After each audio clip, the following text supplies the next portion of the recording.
Hey, it's Craig. I just wanted to let you know that you can listen to Canadian History X early and ad-free on Amazon Music, included with Prime. Hey everyone, Craig Baird here. Before I begin today's story, I want to take a moment and ask that you check me out on Patreon at www.patreon.com/CanadaEHX. There are several tiers with great benefits, from ad-free content to t-shirts and other cool stuff. And if you're a fan of Canadian History X, make sure you check out my other shows, From John to Justin and Canada, A Yearly Journey. And don't forget, you can also donate directly to the show at www.canadaehx.com. It helps keep this show going. All right, on with the show. A listener's note. The following episode contains coarse language, adult themes, and content of a violent and disturbing nature, and may not be suitable for everyone.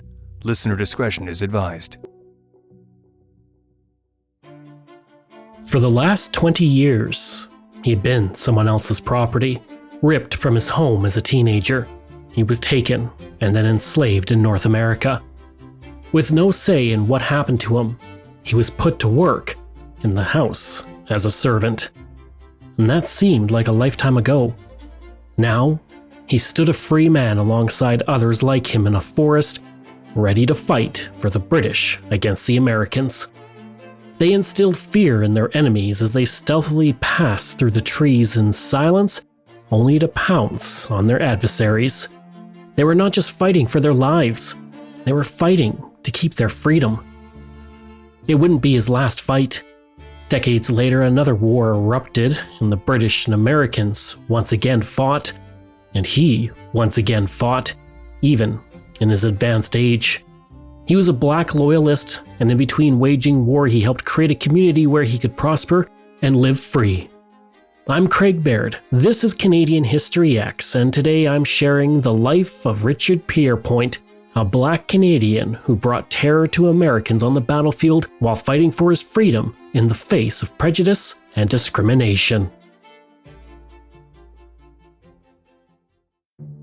Before I begin, you should know that this story will be cast in a bit of a fog as many details of Richard Pierpoint's life have been lost to history. We know he was born around 1744 in Bundu, a West African state that existed for 2 centuries from 1690 to 1858, and its territory is now part of modern-day Senegal.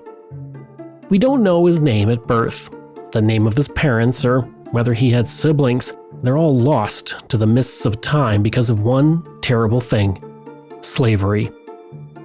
The man who'd be known as Richard Pierpoint was born during the Atlantic slave trade, one of the most brutal and deadly forced long-distance global migrations of all time.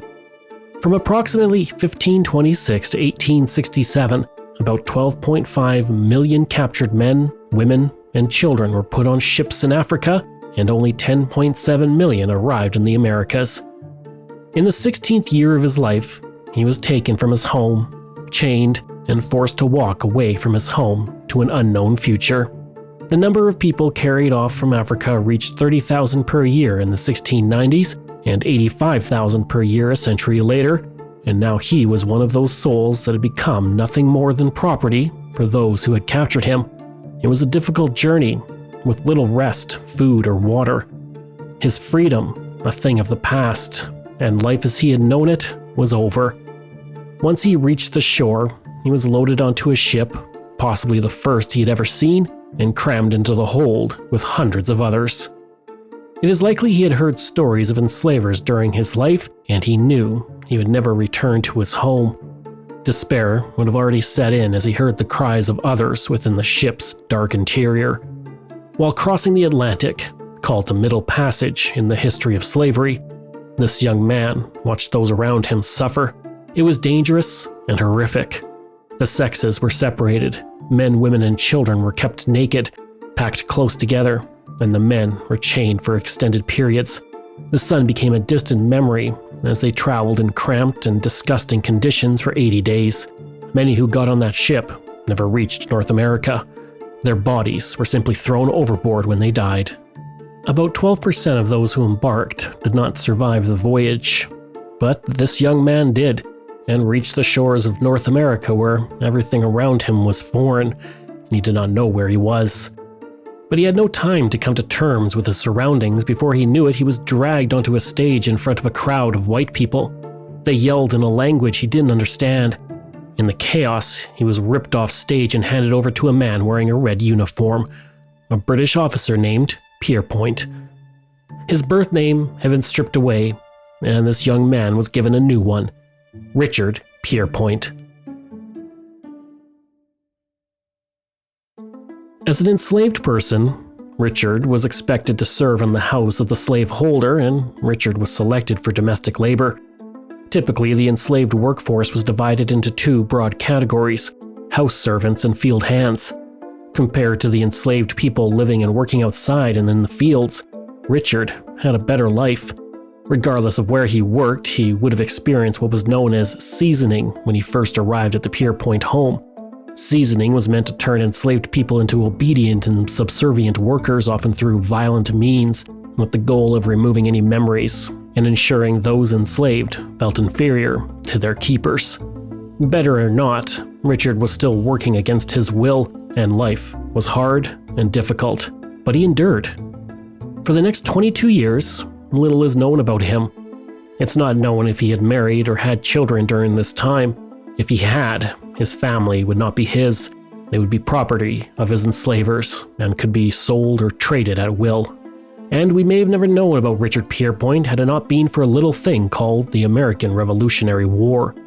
The 13 colonies of the future United States didn't want to be part of the British Empire anymore, and they launched a revolution.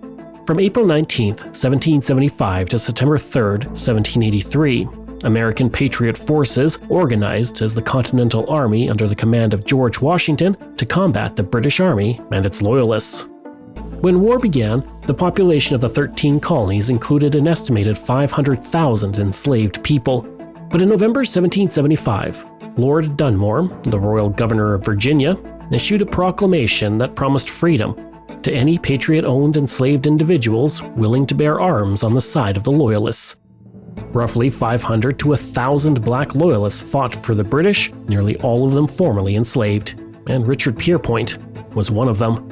By the time he joined the fight, Richard was already a free man, but how he gained that freedom is not known. There are two possible scenarios. The first is that he escaped enslavement and enlisted, which would have given him freedom.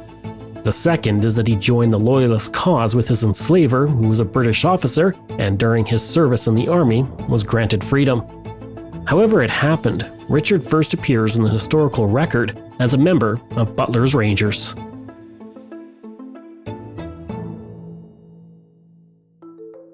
Fighting primarily in upstate New York and northeastern Pennsylvania, Butler's Rangers was a force of 570 Loyalists and 10 companies led by John Butler, a veteran of the French and Indian War.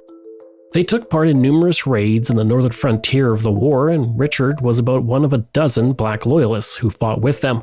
They attacked the Patriots using guerrilla tactics from their base in Fort Niagara.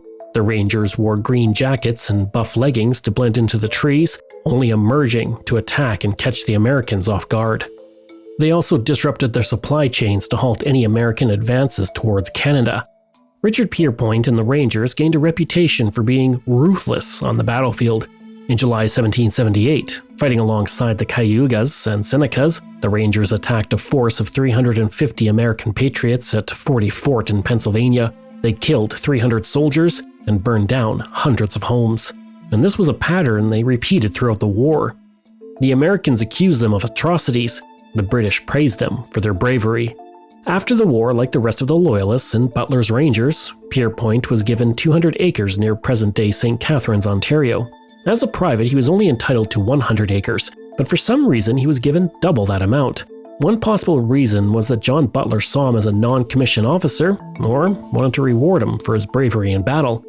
But with his war service officially done in 1784, Richard was now a free man. For the first time since he was stolen from his home at the age of 16, he had no one to answer to and no commander to follow. It was likely an unusual feeling for him to have his own life and to make his own decisions. His journey to freedom began with a 20-kilometer walk to his new homestead. Upon arriving, Richard began to improve the land by clearing the trees and rocks, which was no easy task. One tree could take 20 minutes to cut down, and there were hundreds of them on his property. Then each log had to be hauled away and the stump torn from the ground. Rocks numbered in the hundreds per acre, and every rock had to be cleared to make the land suitable for farming. Like many other black loyalists, Richard cleared the land alone because no white settler would be willing to help. And this bothered him.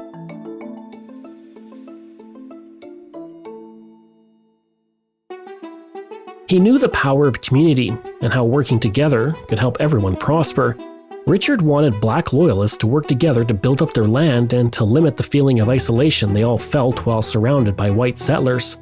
He saw the Scots and Germans given the ability to settle together, and he believed black settlers should have that same right. By this point, between 500 and 700 black settlers were living in Upper Canada. Some were free like Richard Pierpoint, and others were brought to Canada as enslaved peoples with white loyalists. In 1794, Richard signed the Petition of Free Negroes, along with 18 other black men from the Niagara region, asking Lieutenant Governor John Simcoe for the opportunity to create a black community. The petition reads in part that there are a number of Negroes in this part of the country, many of whom have been soldiers during the late war between Great Britain and America, and others who were born free, with a few who have come into Canada since the peace. Your petitioners are desirous of settling adjacent to each other, that they may be enabled to give assistance and work to those amongst them who may want it most. Lieutenant Governor Simcoe was an ardent abolitionist. Just a year earlier, in 1793, he attempted to abolish slavery in Upper Canada through the Act Against Slavery. It was watered down by members of the Legislative Assembly, many of whom were slaveholders, and they only agreed to ban the importation of enslaved people and freed children born into slavery at the age of 25. And possibly due to the failure of the Act Against Slavery and the hostility it created in the government, Simcoe turned down the petition.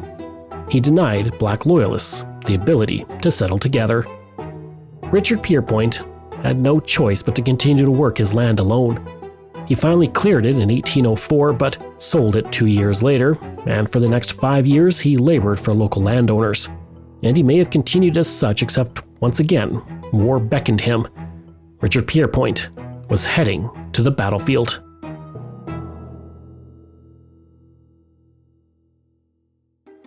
On June 18, 1812, the United States declared war on Britain once more and invaded Upper and Lower Canada. The Americans believed that winning would be as simple as marching across the border, but it proved to be much more difficult than that. When the war began, Richard Pierpoint was in his late 60s. He had spent the first part of his life enslaved, only to fight in a war and labor on his land and the land of others. Now, it was time to fight once more. This time, Richard proposed to Major General Sir Isaac Brock, the commander of the British forces in Upper Canada, that he organize a black regiment. They would fight for the British Army on the Niagara frontier. And Brock refused. But then a month later, Brock changed his mind. He was in need of more troops, and he looked to Captain Robert Runcie, a white tavern keeper from Jordan, Upper Canada, to form a black corps for the British Army.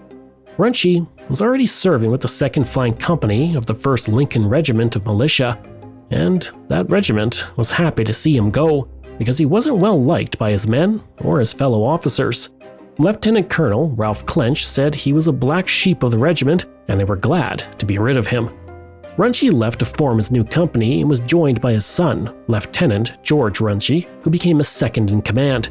Black men joined quickly, including Richard Pierpoint, who, despite being nearly 70, likely believed that by serving again, he could help create more opportunities for black soldiers. Captain Runcie's force was meant to be a black corps, but no black soldier was ever an officer in the company. As with so much else in their lives, black soldiers would only be commanded by white officers, which would prove challenging since Captain Runcie was a poor leader. He insisted on segregating black soldiers and rented out black soldiers as servants to other officers to pad his own wallet. On October 13, 1812, Richard and the company fought at the Battle of Queenston Heights, where they helped recapture the Red End Battery following the death of Major General Sir Isaac Brock in the battle. A description of the battle stated the men fought with great spirit and, quote, fired a single volley with considerable execution and then charged with a tremendous tumult. Fighting as light infantry, the Black Regiment suffered no casualties, but what's interesting is that Captain Runshie made himself absent in the morning of the battle, hoping to avoid it. The company was instead commanded temporarily by Lieutenant James Cooper. Captain Runshie soon resigned as commander and went back to running his tavern, where he remained until his death in 1819.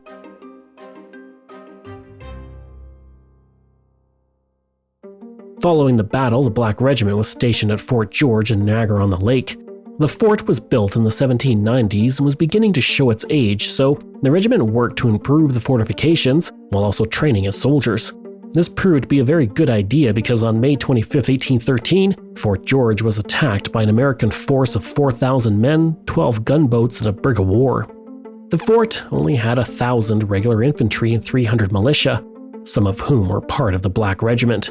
During the battle, the Black Corps defended the fort, firing on the Americans, who at one point were only 6 meters away from them. In the end, the sheer number of American troops forced them to withdraw and admit defeat, and the battle was a disaster for the British. Over 100 men were killed, nearly 200 were wounded, and 300 were captured, but only one member of the Black Regiment was killed, James Walker, while Anthony Hutz was taken prisoner and died in captivity. Richard and the rest of the Black Regiment were able to escape the battle. Once they were able to rejoin the British, the regiment was put to work on what became Fort Mississauga. It was hard and dangerous work that had to be done in the cover of darkness to avoid detection by the Americans. The men succeeded, and one British officer said, "Mississauga was a pretty little fort and would prevent vessels coming up the river." For the rest of 1813 and 1814, the unit was engaged in minor skirmishes on the Niagara Peninsula and lost 3 members in a raid on June 16, 1813. In 1815, Richard was honorably discharged from service and returned to work as a laborer. He had lived a hard life, fought in 2 wars, and spent most of his adult life working for others. He knew that time was running out to achieve what he wanted, and that was to return home, to go back to Africa, the land he was taken from over 5 decades earlier. On July 21, 1821, he petitioned Lieutenant Governor Peregrine Maitland and requested that he be allowed to return and that the government pay the cost of passage. He wrote, quote, "That your Excellency's petitioner is now old and without property, that he finds it difficult to obtain a livelihood for his labor, that he is above all things desirous to return to his native country, that His Majesty's government be graciously pleased to grant him any relief. He wishes it may be by affording him the means to proceed to England, and from thence to a settlement near the Gambia or Senegal rivers, from whence he could return to Bondu." Lieutenant Governor Maitland denied Richard's request. Instead, Richard and several other veterans of the company were offered 100 acres of land outside present-day Fergus. And like other black soldiers, the land given to Richard was of poor quality and difficult to work. On July 30th, 1822, he was given his land ticket, but to get full ownership of the land, which was covered in old-growth forest, Richard needed to clear 5 acres of trees, clear a road to the plot, and build a house. And over the next 3 years, Richard cleared the land, likely with the help of other black settlers, many of whom may never have known Africa. Richard became a storyteller and told them traditional stories of his home, his history, and its people. He may not have been allowed to return to Africa, but he brought some of it to North America through his stories. And then, much like the beginning of the end of Richard Pierpoint's life, it's cloudy and details are lost to history. At some point before September 1838, Richard Pierpoint died, and it's not known where he is buried. He had never married and had no children.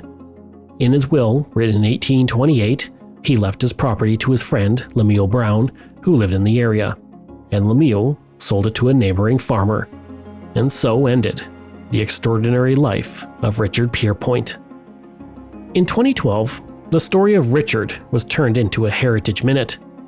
1 year later, a federal building in London, Ontario was named for him.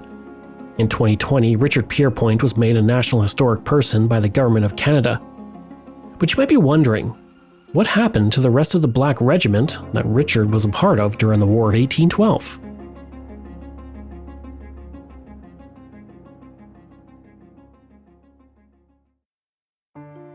Following the end of the war, on March 24, 1815, Captain Runchie's company of colored men was disbanded. 2 decades later, in 1837, the legacy of the company of colored men was reborn when a black regiment was organized in Niagara during the Upper Canada Rebellion. Once again, hundreds of black soldiers volunteered to serve Upper Canada and fight for the British.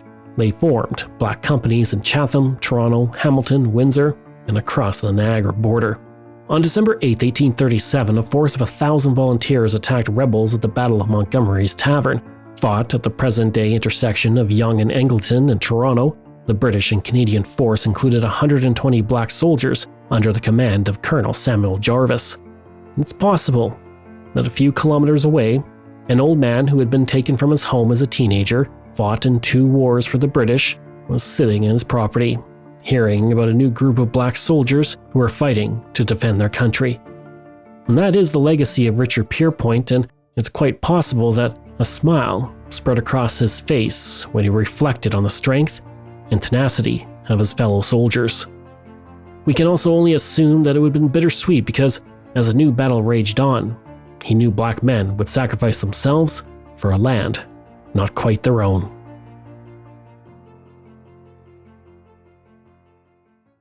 I hope you enjoyed that episode and our look at Richard Pierpoint. Next week, we're looking at the Nootka Crisis. This show is researched, produced, and written by me, Craig Baird, with the help of Dila Velasquez. Audio production and design by Rosalind Kufor. If this is your first time listening and you like what you heard, please take a moment and give us a 5-star review to help other people find these amazing stories. And there are so many for you to sink your teeth into. If you enjoy this podcast, then please check out my other podcasts, From John to Justin, Canada, A Yearly Journey, Pucks and Cups, and Canada's Great War. We love hearing from you, so if you have a show topic you want me to cover, email me at craig@canadaehx.com. Or stop by my website and social media. I'll include all of those in my show notes. Until next time, I'm Craig Baird, and this is Canadian History X.